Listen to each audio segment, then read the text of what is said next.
Singapore and Decolonization by Isa Tapia.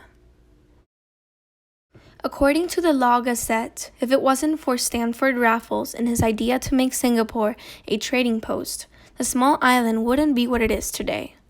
Why is that? In 1819, Stanford Raffles, a statesman, signed a treaty with the Malay kings that allowed Britain to start settling in Singapore. Before the treaty, Singapore was part of Malaysia. The trading post Britain installed was part of the East India Company. Britain ruled Singapore for about 142 years. Their rule had a big impact on the people of Singapore, both good and bad. Like in many other British colonies, the people who lived there before faced racism and were seen as less than the colonizers. According to this same source, racism affected many parts of their lives, including basic things like sports, civil service, police force, and their ability to get a job. This caused poverty. Another thing that affected the lives of the people was the fact that the ruler wasn't elected by the people, and he basically had absolute power. Again, like the other colonies, anyone who dared to think differently or defy the ruler was punished. The punishments were harsh and very extreme compared to the crimes committed. There was also no freedom of the press, so the rest of the world didn't know what it was really like to live under the British rule. Another thing that wasn't good was the imbalance between manufacturing and agriculture and trade and entrepreneurship. The British encouraged Singaporeans to create their own businesses and to focus on their ports. They didn't want them to focus on exports so they wouldn't surpass the UK. There was little to no security that provided a safe lifestyle for the people of Singapore. There were lots of gangsters and secret societies, according to the Law Gazette. They terrorized the streets, and the few police officers that were around were entrusted by the people. The policemen were British, so they couldn't communicate with the people. Lastly, the main thing that made life in Singapore hard was how negligent Britain was towards it. During World War II, they described Singapore as an invisible fortress, but Japan managed to occupy it for 2 years and made the people suffer. The people fought and lost in the Battle of Singapore, and many people died while Britain did nothing. After that, they just proceeded to occupy it again. After this, national sentiment in Singapore increased, making the people push for independence and self-governance. The people of Singapore got tired of being neglected and not having any kind of representation in government. The post-war period was a wake-up call for the people of Singapore. In 1947, workers began strikes to protest their labor conditions and low wages. Their neglect led Singaporeans to lose faith in the British government. They knew that they wouldn't be able to obtain their independence right away, but they also knew that they couldn't be a colony any longer. So they did it slowly and step by step. The first election ever held allowed for Singapore to obtain seats in the Legislative Council, and it wasn't much, but it was a start. The next big victory was when they were allowed to have a chief minister, Lim Yew Hock. According to Cambridge University, he initiated a campaign that cracked down on leftist liberals and extreme communists. His next big move was the State of Singapore Act, an official act that established Singapore as an independent sovereign state.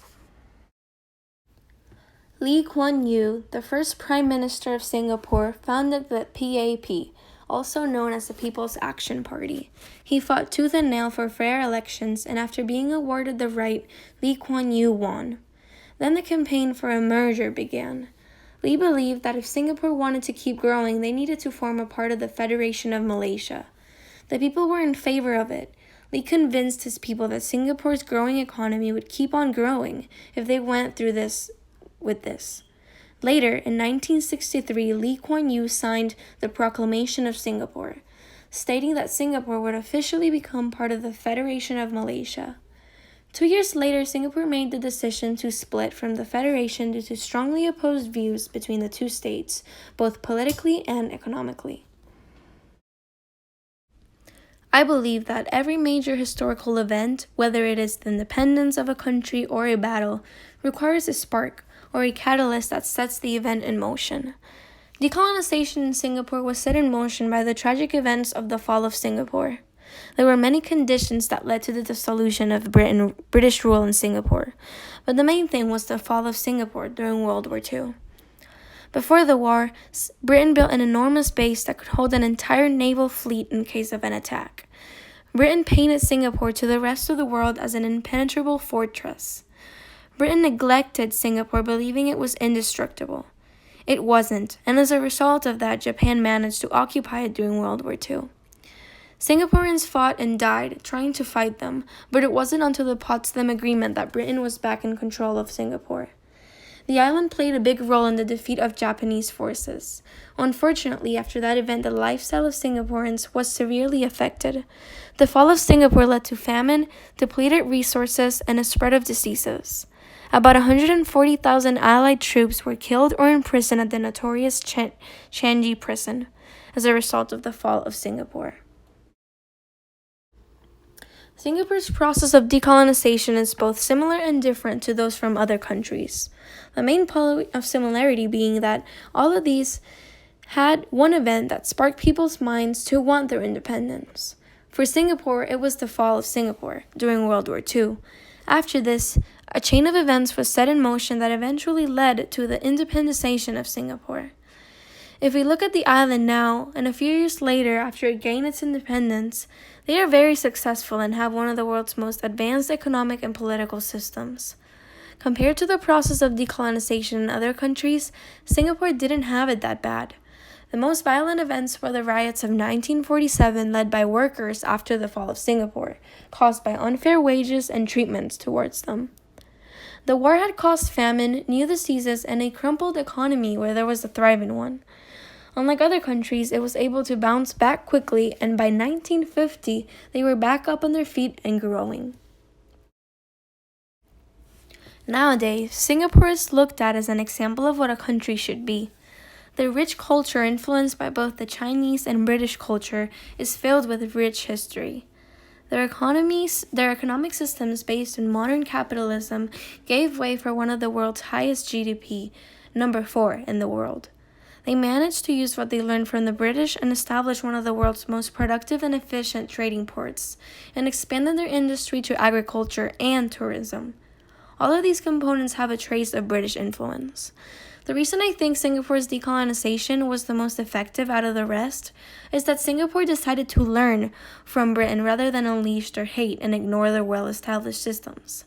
They had the ability to combine the best of each country's system and create a successful government where citizens have basic rights and can lead a fruitful life. I personally had the opportunity to visit Singapore 2 years ago, and it was an experience I will never forget. The museums are filled with history of the colonial period, and tourism is thriving more and more. From artificial trees that aid the environment to award-winning art museums, Singapore created an almost perfect recipe to be a successful country.